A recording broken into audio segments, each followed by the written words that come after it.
wa ala alihi wa ashabihi wa azwajihi wa ahli baitihi wa dzurriyyatihi wa ansarihi wa atba'ihi ajma'in, amma ba'd. Allahumma rabbi shrah li sadri wa yassir li amri wa hlul 'uqdatam min lisani yafqahu qawli. Rabbi zidni ilma warzuqni fahma, subhanaka la ilma lana illa ma 'allamtana innaka antal alimul hakim. Alhamdulillah, puji syukur kita sama-sama panjatkan kehadiran Allah Subhanahu wa taala yang dengan karunia serta nikmatnya kita hadir di majelis ta'lim ini di Masjid Nurul Falah melaksanakan kewajiban kita salat subuh berjamaah, dilanjutkan dengan thalabul ilmi. Salawat dan salam semoga Allah curah limpahkan kepada junjungan alam Nabi kita Nabi besar Muhammad sallallahu alaihi wasallam. Hari ini kita berada di hari Sabtu 9 Agustus 2025, 15 Safar, nisfu Safar ya. Tadi bulannya bulat banget itu ya. Bulannya sudah di pertengahan. 193 hari lagi menuju bulan Ramadan. 223 hari lagi Idul Fitri dan 290 hari lagi Idul Adha. Dan ini pertemuan ke 104 ya. 104 ini. Kita akan bahas di pertemuan hari ini mengenai umroh ya. Ini apa, tentu saja ibadah umroh ini ibadah yang dilakukan hampir setiap bulan. Ada saja saudara-saudara kita yang kita dengar berangkat umroh ya. Tapi ada juga Pak saudara-saudara kita yang ngomongnya apa? Ngapain itu orang-orang pada umroh katanya? Kayak nggak ada urusan lain lagi aja gitu ya. Ada yang ngomong gitu Pak ya. Ya tentu ini kita berikan pemahaman bahwa umroh itu seperti apa, bagaimana ya. Ada nggak dalil-dalilnya untuk semangat berumroh begitu Pak ya. Terserah itu mau ikut travel mana aja. Kalau saya tidak mempromosikan travel manapun ya. Kalau saya paling nggak bisa promosi Pak. Tapi kalau masalah fikihnya, ayo boleh kita bahas gitu ya.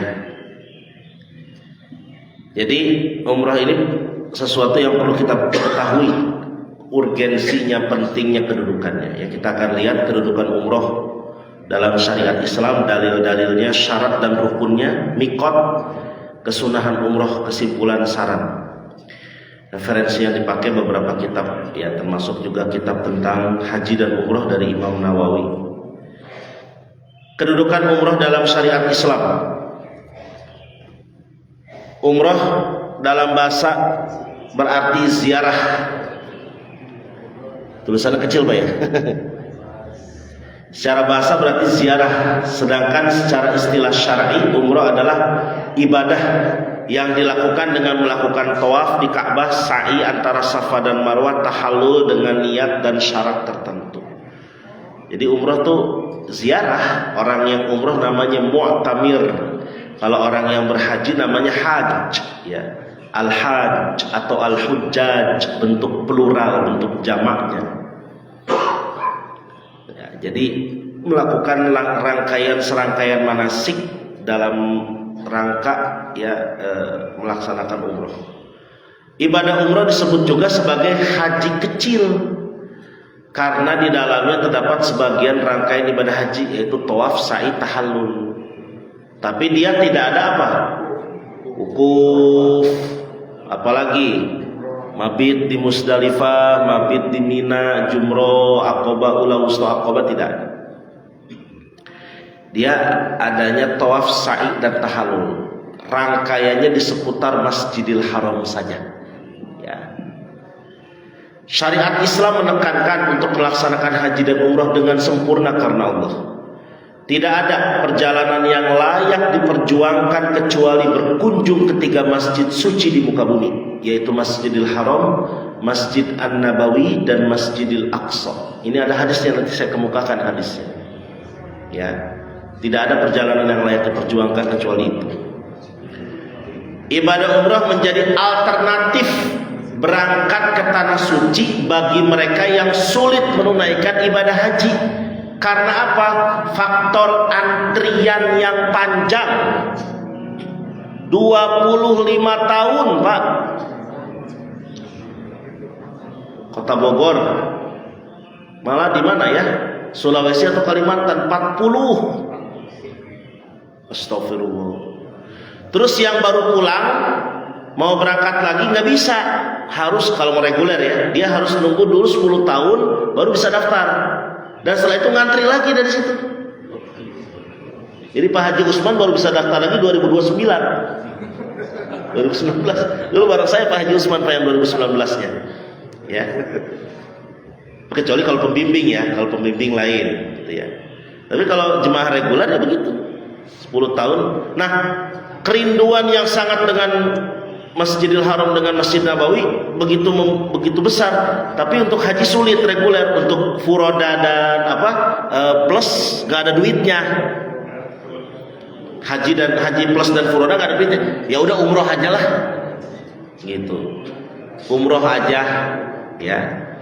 Jadi itu alternatif cara kita untuk melepas kerinduan dengan tanah suci. Dibandingkan dengan ibadah haji, umroh lebih simpel dan singkat, sehingga boleh jadi Pak, dalam satu hari seorang dapat umroh beberapa kali. Karena umroh cuma rangkaiannya ngambil mikot, tawaf, sa'i, tahallul udah. Itu kalau dia leken gitu ya, artinya leken tuh perjalanannya nggak dijeda dengan kegiatan lain, paling sekitar 3 jam selesai. Ngambil mikot di Tanim, naik taksi, terus ke Masjidil Haram, muterin Ka'bah, terus Safa Marwah, tahallul, paling 3 jam. Terus setelah itu masih sehat, masih kuat, paling jajan dulu lah, jajan ayam Al-Baik lah ya. Setelah jajan ayam Al-Baik, berangkat lagi ke Tanim lagi, ngambil mikot lagi, bisa 3 kali ya. Paling kurus ya. Nah, terdapat beberapa fadilah dari ibadah umroh, antara lain menghapus dosa, pahala besar, mendekatkan diri kepada Allah, menyegarkan kembali semangat ibadah. Orang yang baru pulang haji, pulang umroh tuh ibadahnya seger Pak, pulang ke tanah air tuh ya. Ada kayak dicas aja, gimana sih? Kayak sesuatu yang dicas gitu, segernya bukan main dan ada semangat. Nah, motivasi umroh, orang berumroh itu ada motivasinya, yaitu mendekatkan hati kepada Allah. Momentum taubat, wah di sana siapa sih yang nggak nangis melihat Ka'bah Pak? Tidak ada seorang pun yang tidak nangis melihat Ka'bah untuk pertama kalinya, atau saat dia sudah sekian lama nggak datang lagi ke sana. Ya Allah, ya saya tuh momentum paling harus selain di Ka'bah tentunya melihat itu Pak, melihat menara Masjid Nabawi. Baru keluar dari hotel menuju Masjid Nabawi yang pertama kali itu, ya Allah, melihat menara masjidnya aja udah, pagi melihat kubah hijaunya Rasulullah, itu langsung bergetar hati Pak ya. Kemudian peluang memperbaiki hidup dan spiritualitas kita lebih baik dengan umrah. Menjadi tamu Allah duyufur rahman yang akan dijamu dan dijamin, insya Allah. Kalau kita yakin di sana itu aman, di sana itu semua dikasih. Ya, makanya jangan berpikiran negatif. Kita berpikiran negatif nanti datangnya negatif ya. Berpikiran positif aja, ada aja sesuatu yang nggak disangka-sangka, sesuatu yang rezeki yang tidak dikira-kira oleh kita. Karena kita tamu Allah pasti dijamu. Menatap Ka'bah secara langsung itu juga motivasinya ya. Tadi kan pasti menangis Pak, atau berziarah kepada Rasulullah. Meskipun hanya cuma bisa lewat doang, sebab yang namanya askar Arab itu begitu kita lewat di makam Rasulullah itu kita nggak bisa lama-lama, paling cuma assalamualaikum ya Rasulullah. Nggak bisa kita baca Al-Fatihah, nggak bisa. Atau baca apa ila hadratin Nabi Mustafa, wah diusir Pak. Haji, harik, gitu kan? Si askarnya tuh ya. Atau petugasnya yang pakai gamis tuh harik, haji. Nah, karena kita pengen lama sebenarnya makam Rasulullah, tapi disuruh diusir. Ada jemaah yang kesel tuh, dasar Arab siah cina gitu. Kasih orang Arab, tapi tengah arti iya mana Pak ya. Jadi menatap Ka'bah itu ada rasa senang, nyaman. Selama ini kita ibadah menghadap kiblat aja, tapi nggak pernah menatap langsung. Ya, makanya tadi begitu melihat sekali pertama kali, pasti nangis. 2 kali masih di Mekah itu ya, dia tawaf yang kedua kalinya nangis. 3 kali mulai itu tawafnya sambil video call cucunya. Nah, keempat kali tawafnya di Bindau, Pak. Tawafnya udah mulai di mall, bukan di situ lagi ya. Karena udah nyari bekal itu oleh buat cucunya. Kesempatan memanjatkan doa-doa langsung di pusat tempat-tempat mustajabah. Hadirin rahimakumullah, di Indonesia nggak ada tempat mustajab, nggak ada. Yang ada waktu mustajab. Di sana mah ada semua, Pak. Di mana aja, waduh luar biasa deh. Di Masjidil Haram ada di area Ka'bah, di Hajar Aswad, di Multazam, di pintu Ka'bah, nempelkan badan ke Ka'bah, di Hijr Ismail, di Maqam Ibrahim, di belakang Maqam Ibrahim, kemudian di tempat Safa, di Bukit Safa dan Marwah, ya, itu area-area yang mustajabah. Di Masjid Nabawi, di Raudhah, ya, itu. Kemudian di Makam Jannatul Baqi', tempat-tempat yang insya Allah ya itu langsung di pusatnya, Pak. Langsung minta di pusatnya tuh langsung itu.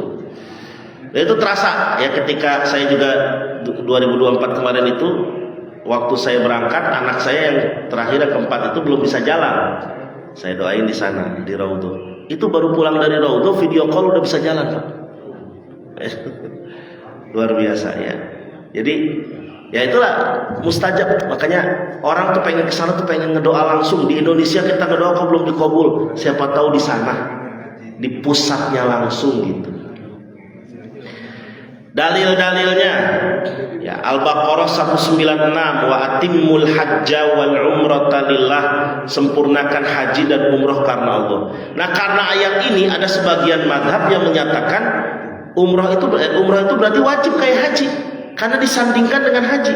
Wa atimul hajja wal umroh. Jadi nanti ada kita lihat mazhab mana yang menyatakan umroh itu wajib.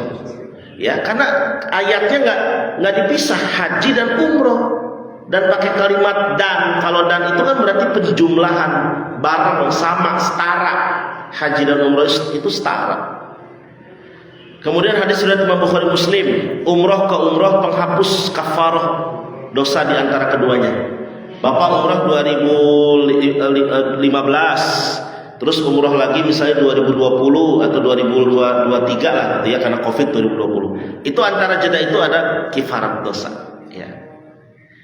Terus ada hadis yang tadi saya sebutkan, yaitu kata Nabi, la tushaddur rihal illa ila salasati masajid, tidak ditekankan perjalanan jauh kecuali ke 3 masjid. Al-Masjidil Haram, wa Masjidil Rasul, wa Masjidil Aqsa, yaitu Masjidil Haram, Masjidil Rasul, Masjid Nabawi, dan Masjidil Aqsa. Ini hadisnya riwayat Imam Bukhari Muslim dari Abu Hurairah. Maksudnya apa? Jangan sampai jalan-jalan ke London nyampe, ke Tokyo nyampe, ke tembok besar Cina nyampe, ya, kemana lagi? Ya Paris. Walaupun saya sehari-hari ke kota Paris, saya Pak Abu Jali, saya mau di kota Paris, sehari-hari saya ke kota Paris. Nyampe, tapi giliran ke Mekah Madinah, boro-boro, susah banget pengen berangkat ke sana. Nah, ini ada ancamannya, Pak, di hadis qudsi ini. Hadis qudsi ini disahihkan oleh Imam Ibnu Hibban, bahkan oleh imam hadis dari kaum salafi, yaitu Imam Al-Albani juga hadis ini dianggap sahih. Yaitu apa? Hadis qudsi. Allah berfirman, sesungguhnya seorang hamba yang telah aku sehatkan tubuh badannya, aku luaskan rizkinya, berlalu 5 tahun baginya, dia tidak datang kepadaku, tidak berkunjung ke tanah suci, maka sungguh dia termasuk orang yang terhalang dari rahmatku. Artinya dalam 5 tahun itu dia rizkinya bagus. Oh, gimana nggak bagus, orang dia direktur Pertamina bagian pemasaran, yang suka keliling kampung, Pak, minyak begitu.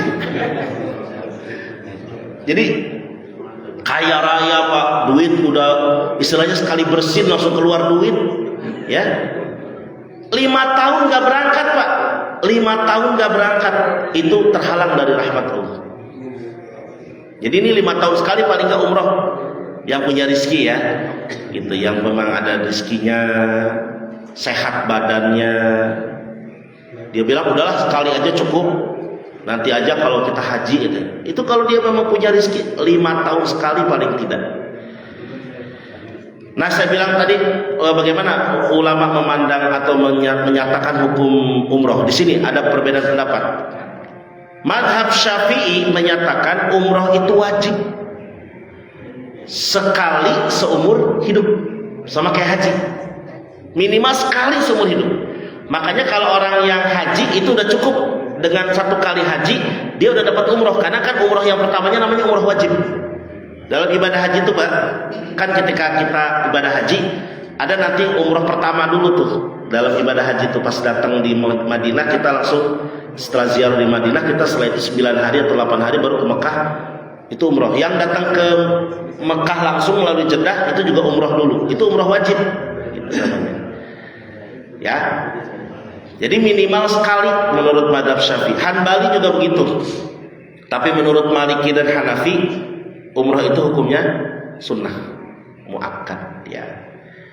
Meskipun dia gitu ya tidak dosa kalau tidak. Tapi ya di sini bisa kita lihat ulama berbeda pendapat dari segi hal ini. Dan kita di mazhab Syafi'i kebanyakan ya tentu makanya difasilitasi oleh negara ketika kita berhaji, sebelum berhaji umroh dulu. Karena yang namanya haji tamattu. Ya, apa tamattu?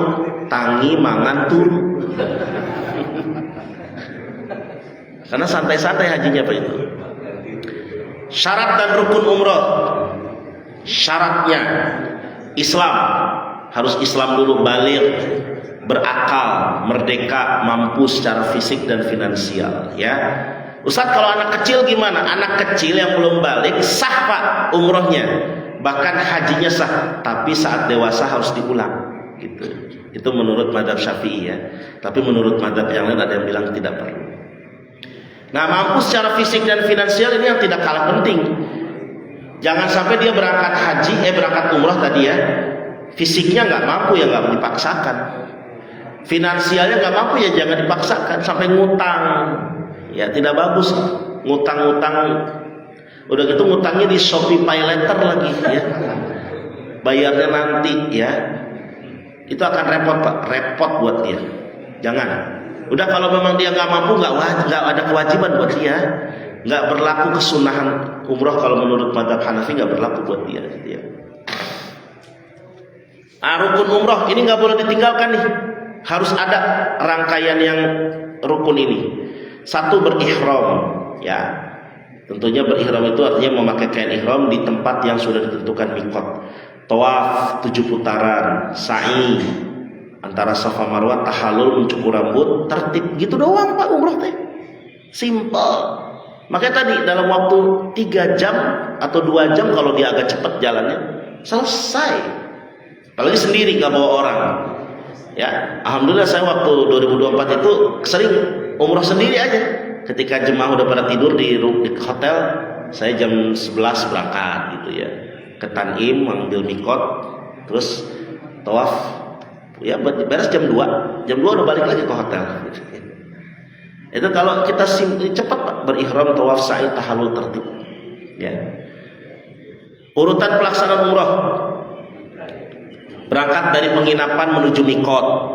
Berangkat dulu nih dari hotel, penginapan menuju mikot. Kemudian mandi sunnah dan sholat sunnah ihram. Mandi ini boleh di hotel. Kalau memang di tempat mikot takutnya penuh, ramai, banyak orang, apa ngantri, dan airnya kalau musim-musim panas, airnya panas Pak.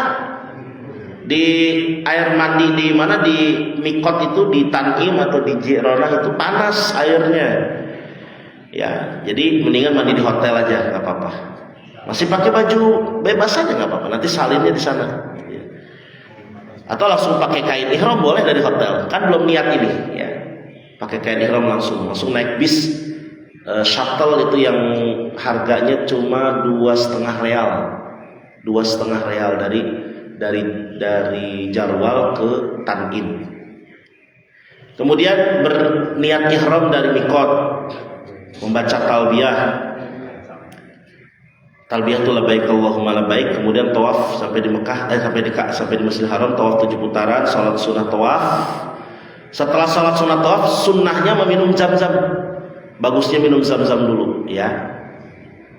Baru setelah itu sa'i antara Safa Marwah 7 kali, tahallul motong rambut, selesai kembali ke penginapan. Nah, itu kalau dalam rangkaian ibadah haji, simple ini. Kita daripada nunggu kepulangan 2 minggu lagi di ibadah haji, banyakin umroh aja sendiri mandiri gitu. Udah apal ini kok jalurnya. Tapi memang bagusnya kalau belum apal, ajak temen 3 orang, 4 orang gitu ya, supaya kalau terjadi sesuatu bisa diketahui. Mikot umroh. Mikot adalah titik awal pelaksanaan ibadah umroh. Ada beberapa titik di sini berdasarkan hadis Nabi, amal penetapan dari sahabat, dan juga fatwa ulama. Yang paling pertama namanya Bir Ali. Bir bukannya bir minuman, Pak. Bir itu bi'r dalam bahasa Arab. Bi'r itu artinya sumur. Jamaknya abyar. Abyar Ali yang disebut Dzul Hulaifah. Itu posisinya ada di Madinah. Itu mikot bagi siapa? Bagi jemaah yang datang dari Madinah. Nah, kita nih yang gelombang 1 misalnya kalau haji ya, maka kita setelah 9 hari 8 hari di Madinah mau ke Mekah, mikot dulu di sini, Dzul Hulaifah. Juhfah, mikot bagi jemaah dari arah Mesir, Syam, Suriah, dan Lebanon, Libanon. Itu Juhfah itu ada di daerah pesisir pantai Laut Merah. Yalamlam, mikot bagi jemaah arah Yaman, sekitarnya termasuk Indonesia. Ya, Yalamlam itu.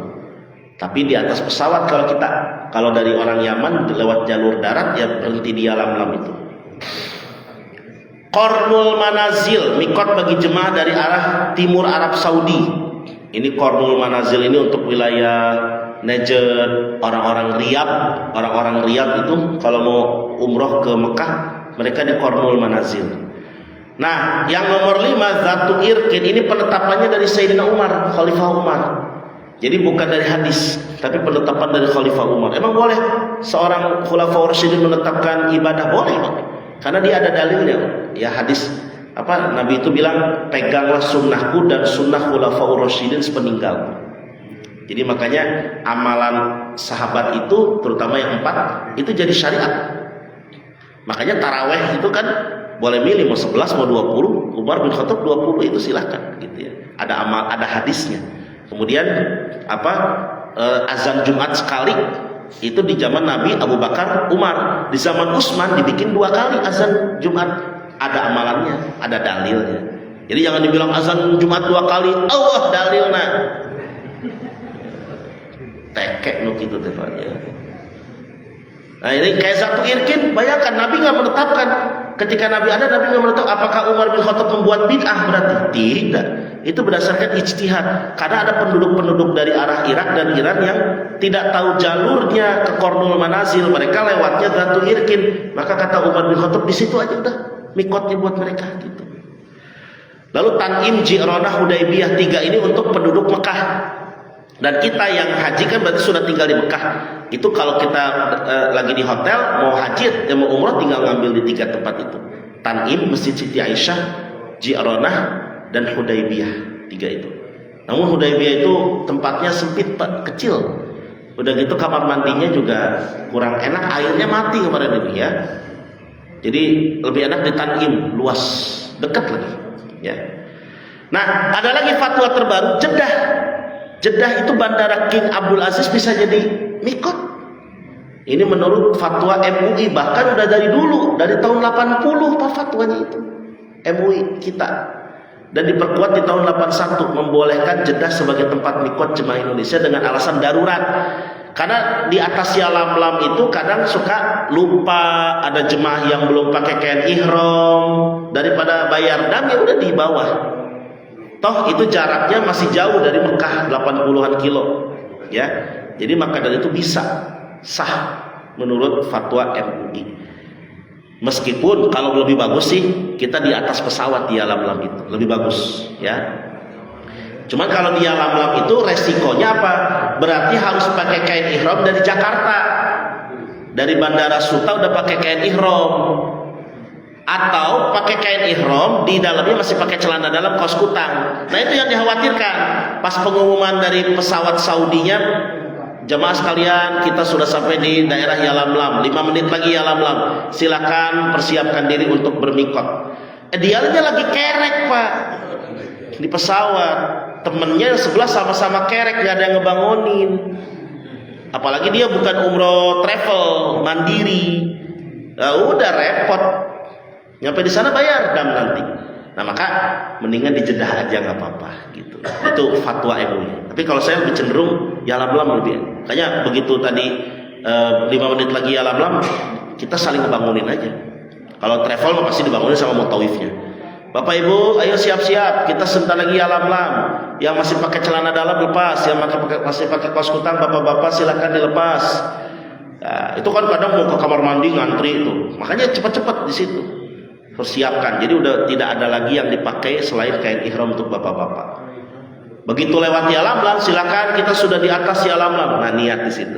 Nawaitul umrata wa ahramtu biha sunnatan lillahi ta'ala gitu ya. Mikot zamani. Nah kalau mikot tadi kan mikot makani pak yang 7 ini. Kalau yang ini mikot zamani, ini waktu. Berbeda dengan ibadah haji, batas waktu pelaksanaan umroh tidak terikat pada waktu tertentu seperti bulan Zulhijjah saja, sehingga dapat dilakukan kapanpun, bebas. Ustaz bukannya ditutup kemarin pas musim haji umroh, itu maksudnya umroh dari selain haji.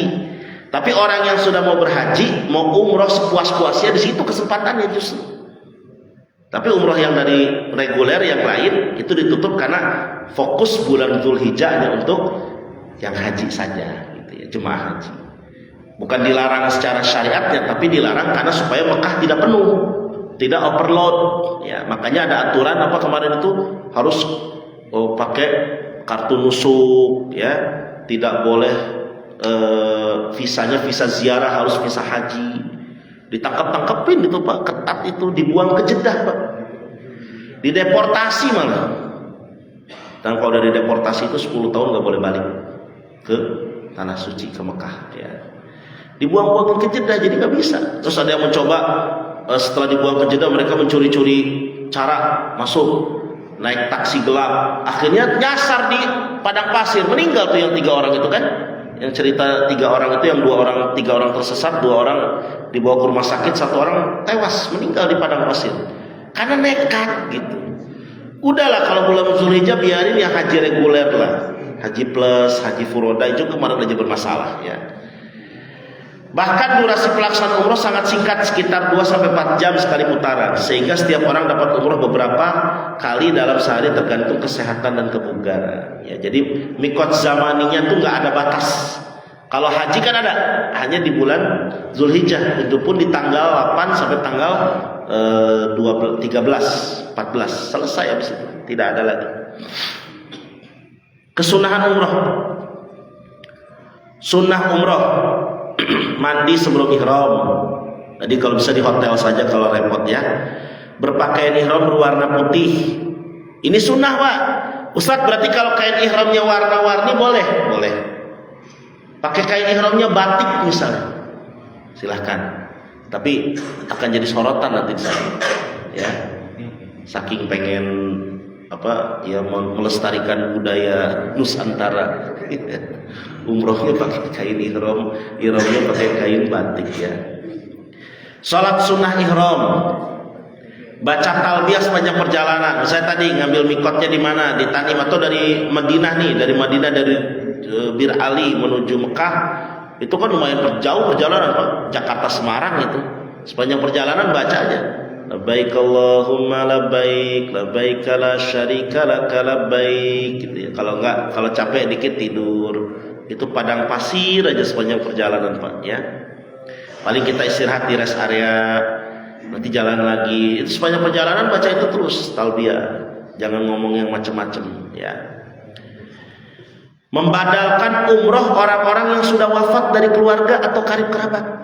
Bapak udah umroh sekali nih, begitu tadi musim haji atau umroh yang biasa yang selain musim haji. Bapak udah sekali umroh, udah umroh sisanya badalin. Umroh berikutnya ngebadalin. Ustaz, saya ini dalam satu kali berangkat umroh itu ada 5 kali umroh. Berarti yang satu bapak, yang 4 orang lain badalin. Atau saya nggak dapat pahala? Siapa bilang? Kan bapak yang ngelaksanain. Berarti bapak dapat pahala. Bapak dapat pahala, copy paste pahalanya buat orang lain yang dibadalkan juga. Gitu. Itu luar biasa badal itu ya. Jadi daripada kita nyuruh orang, bayar orang, apalagi dia istilahnya kerabat, apalagi ayah kita, ibu belum pernah haji, belum pernah umroh, bapak ada kesempatan umroh, badalin pak ibu teh, berkah itu. Atau paman, kakek, nenek, bibi gitu ya, itu orang-orang yang belum pernah umroh selama ini, kasihan, badalin pak gitu ya, supaya mereka juga pernah merasakan ya pahalanya sampai ke mereka, pahala umrohnya itu. Tapi catatannya udah meninggal.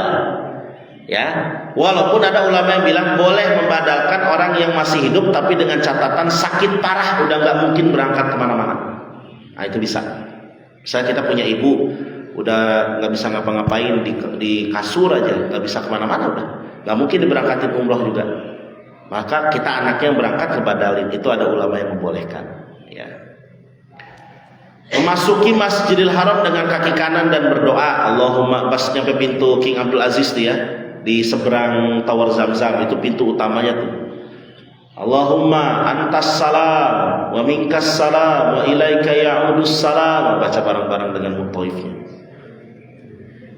Berdoa di tempat-tempat mustajabah, berkunjung ke tempat atau situs sejarah Islam. Ya, di Mekah itu di Mekah itu banyak sekali. Ada Gua Hiro, ya. Ada rumah Nabi yang sekarang jadi perpustakaan, ya. Kemudian ada kita bisa berkunjung ke beberapa titik-titik seperti museum-museum, banyak museum. Ada museum Amudi, namanya Museum Wahyu, ya.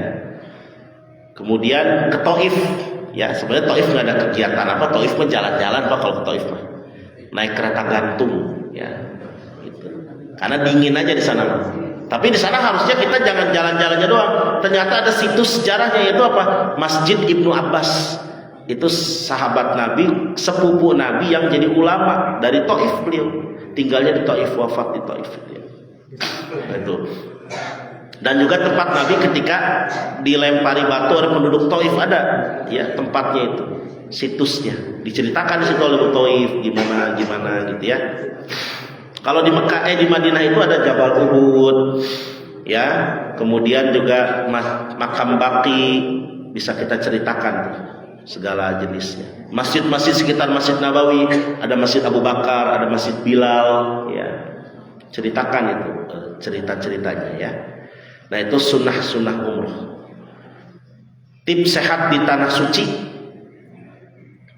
di olahraga rutin. Kalau mau berangkat umroh pak, sebelum umroh kalau bisa ada olahraganya dulu, biasain jalan kaki dulu, karena nanti tawaf sa'i itu lumayan ya. Kalau yang nggak biasa jalan mah susah.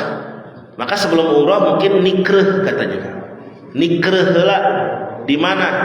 Di itu apa, bundaran Kebon Raya SSA tuh, Sempur. Jalan aja, paling naik angkot sampai alun-alun, jalan itu muterin depan wali kota, mulai nyebrang tuh terus muter, paling nyampe Sempur ngebakso ya, sama makan ketoprak. Begitu udah makan kan, aduh capek pengen jalan lagi, mesen Grab pulang ke Menteng Asri ya gitu doang. Kebiasaan. Olahraga rutin muterin pak, kalau bisa tuh Kebun Raya tuh diputerin ya, dari satu titik ke titik yang sama lagi. Rutinin kalau mau berangkat tuh nggak usah jauh-jauh lah, jalanin Menteng Asri sini aja.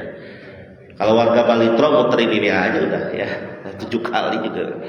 Istilahnya buat ini aja pak, membiasakan, karena jalan kaki nanti kan umrohnya jalan, muter apa, tawaf jalan. Walaupun sa'i kita bisa pakai ada mobil golf, tawaf juga bisa pakai kursi roda, tapi nggak enak pak itu teh. Kalau masih bisa jalan kenapa enggak, walaupun pelan-pelan ya. Itu buat yang benar-benar uzur banget lah. Mempersiapkan obat-obatan khusus, tidak mencelak makanan, mengkonsumsi makanan yang disajikan. Ini mah kadang-kala yang kebiasaan di Indonesia dibawa di sana. Kebiasaannya apa? Kalau kondangan suka ngomong mulu kan. Kondangannya jauh di kampung. Begitu makan, apa ini dagingnya keras, itunya sayurnya juga nggak enak, basi, itunya apa itu keripiknya kerupuknya udah nggak enak, alot. Tapi ongkoh ngomong gitu dia habis 2 piring, Pak. Mencela kan? Di sana mencela jangan sampai terjadi. Hati-hati, ada orang yang mencela makanan yang nasi panjang-panjang tuh. Apa beras basmati itu, nasi biryani, kebuli, bandi, apa namanya lah, macam-macam istilahnya, dengan rasa tes yang berbeda-beda. Nah si ibu-ibu ini bilang, ini apaan kok nasi panjang-panjang, katanya kayak belatung. Itu pas ibu itu setiap mau makan yang kayak begitu itu ngelihatnya belatung melulu dia. Jadi jangan sembarangan, ya. Makan aja, nikmati. Mengenakan alat pelindung diri setiap keluar hotel, apalagi musim panas, ya. Kalau umrohnya di bulan-bulan Juli, Agustus kayak sekarang nih panas. Tapi nanti kalau di Desember dingin, itu pun tetap pakai APD. Jaga kesehatan, tidak memporsir. Tadi mentang-mentang kuat sehari 3 kali umroh, bisa juntai Pak itu teh. Ya 1 kali aja sehari cukup. Mengikuti segala arahan mutawif dan travel umroh. Tips agar berangkat ke tanah suci ya, ini sebenarnya pernah saya sampaikan dulu juga. Gimana sih supaya kita bisa ada panggilan ke tanah suci? 1, memperbanyak baca talbiyah. Labbaik Allahumma labbaik, labbaik la syarika laka labbaik, innal hamda wan ni'mata laka wal mulk la syarika lak. Atau dilakukan labbaik Allahumma labbaik, labbaik la syarika laka labbaik, innal hamda wan ni'mata lak wal mulka la syarika lak.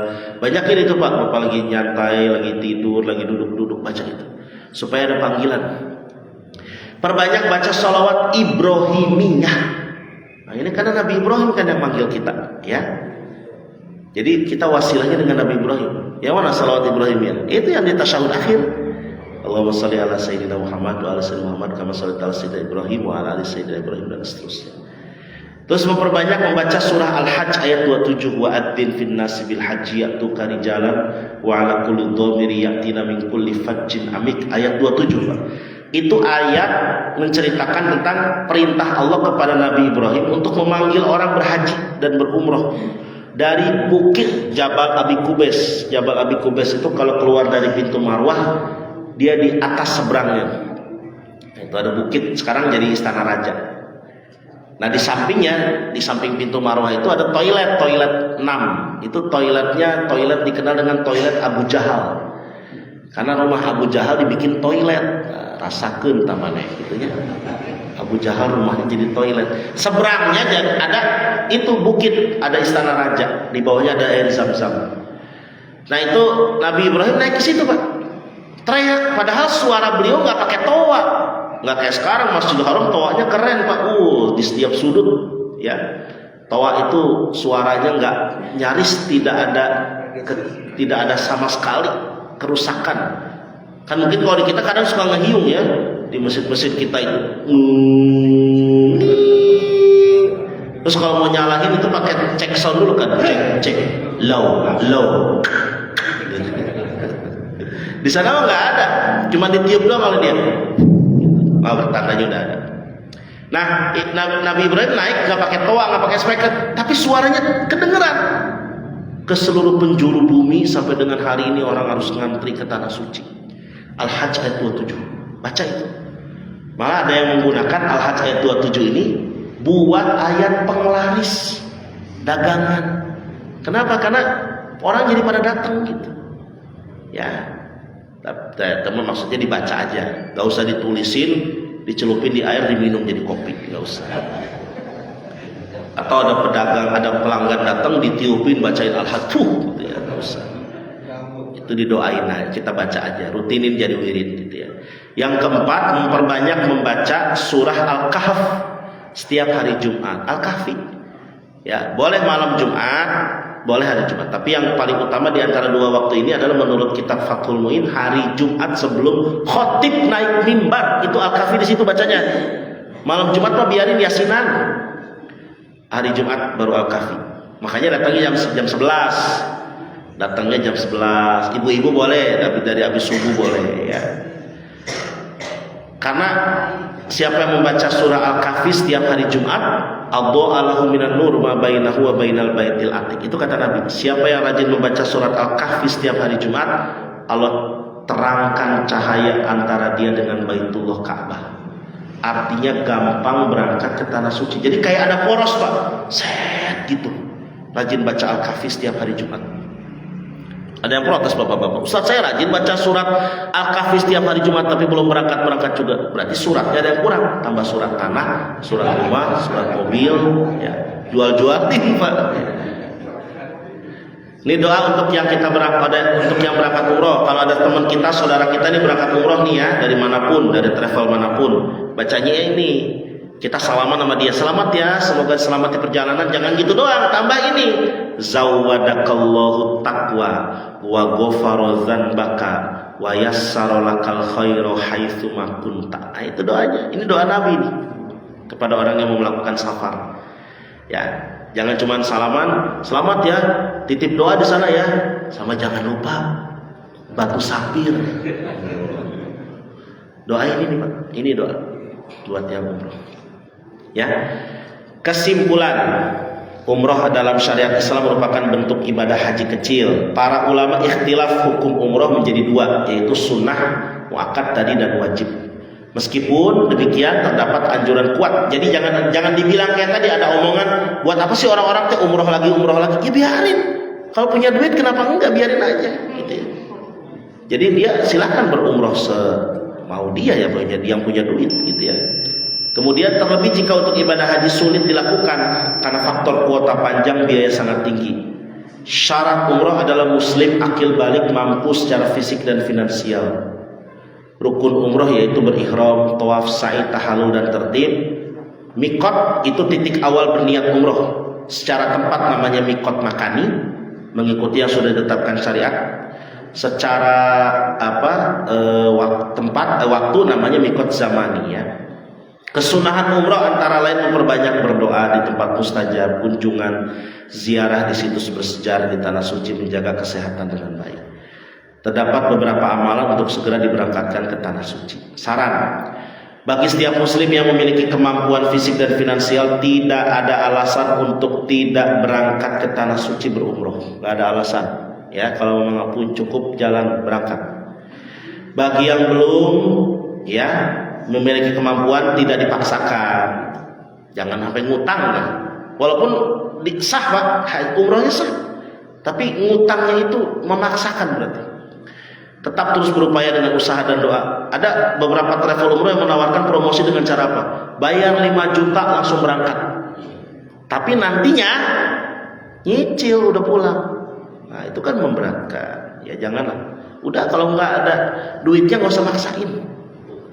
Pakai naik perahu galon lah, ya, pakai naik sepeda ontel lah. Mengumrohkan orang lain yang tidak mampu merupakan suatu kebaikan besar. Dia umroh tiap bulan, umroh wae. Ya mangga wae sih, tapi lebih bagus kalau dia umrohin orang lain Pak. Dia cukuplah setahun sekali lah gitu ya. Sisa-sisa bulan dia duit udah banyak, berarakan duit di mana-mana, umrohin orang lain. Tetangganya, saudaranya, kerabatnya, orang-orang yang menurut dia belum pernah merasakan umroh haji, berangkatin. Itu berkah Pak. Dia juga dapat pahalanya. Dia dapat, orang yang tadi diumrohkan dapat. Senang Pak itu orang diumrohkan tuh ya. Laksanakan umroh dengan sebaik-baiknya, ikhlas karena Allah, menjauhi sifat riya. Jangan pengen dipanggil Bapak umroh, Ibu umroh, ya, gitu ya. Nggak ada istilah itu ya. Cuma artinya ya ikhlas lah, ya nggak usah dipamer-pamerin, nggak usah update status boleh, mungkin sebagai ya kembali niatnya, kembali niat. Kita juga jangan menjudge orang yang update status umroh di belakangnya ada Ka'bah kita bilang riya, jangan begitu. Mungkin dia ingin menceritakan kenikmatan yang dia rasakan, tahadus binima ya. Tapi artinya memang hati kita kembali, riya itu ada di sini. Kita nggak bisa menjudge orang lain riya, nggak boleh. Karena yang tahu riya dan tidak dirinya dengan Allah. Ya biarin aja. Ya. Dia mungkin ingin mendoakan saudara-saudara. Kita paling melihat saudara kita tadi umroh, kita balas statusnya, doain saya di sana ya, kan enak Pak kayak gitu ya. Syukran katsiran, terima kasih hatur nuhun. Nanti masih ada beberapa bahasan-bahasan berikutnya insya Allah. Silakan mungkin sebelum ditutup jika ada yang mau dikemukakan atau ditanyakan, mangga. Cukup? Pas? Enggak, kalau tidak ada kita tutup saja dengan doa ala hadhihi niyya wa likulli niyatin shalihah bi niyatin naili ridallahi taala al-fatihah. A'udzu billahi minasy syaithanir rajim. Bismillahirrahmanirrahim. Alhamdulillahirabbil alamin arrahmanir rahim maliki yaumiddin. Iyyaka na'budu wa iyyaka nasta'in ihdinas siratal mustaqim siratal ladzina an'amta 'alaihim ghairil maghdubi 'alaihim waladdallin. Amin ya Allah ya rabbal alamin. Alhamdulillahirabbil alamin. Allahumma lakal hamdu hatta tarda wa lakal hamdu idza radit wa lakal hamdu ba'da ridha wa lakal hamdu daiman abada. Allahumma salli wa sallim wa barik ala sayyidina Muhammadin adadar ramlir raqiq salatan tarzuquna biha min ahli taufiq wa tuballighuna biha al-hudura ila al-baitil atiq wa ziyarata qabrihi wa Abi Bakrin as-Siddiq wa ala alihi wa sahbihi wa barik wa sallim. Allahumma anfa'na bima 'allamtana wa 'allimna ma yanfa'una wa zidna ilman nafi'a walhamdulillah ala kulli hal wa na'udzu billahi min syarri ahwali ahlina. Rabbana atina min ladunka rahmah wa hayyi' lana min amrina rasyada. Rabbi yassir wa la tu'assir, Rabbi tammim bil khair. Rabbana atina fid dunya hasanah wa fil akhirati hasanah wa qina adzabannar. Warzuqna jami'an ziyaratal haramain, warzuqna jami'an ziyaratal haramain, warzuqna jami'an ziyaratal haramain, warzuqna jami'an husnal khatimah. Wa sallallahu ala sayyidina Muhammadin wa alihi wasallam. Subhana rabbika rabbil izzati amma yasifun, salamun alal mursalin, walhamdulillahi rabbil alamin. Subhanaka Allahumma wa bihamdik, asyhadu an la ilaha illa anta, astaghfiruka wa atubu ilaik. Wallahul muwaffiq ila aqwamit thoriq. Assalamualaikum warahmatullahi wabarakatuh. Sallallahu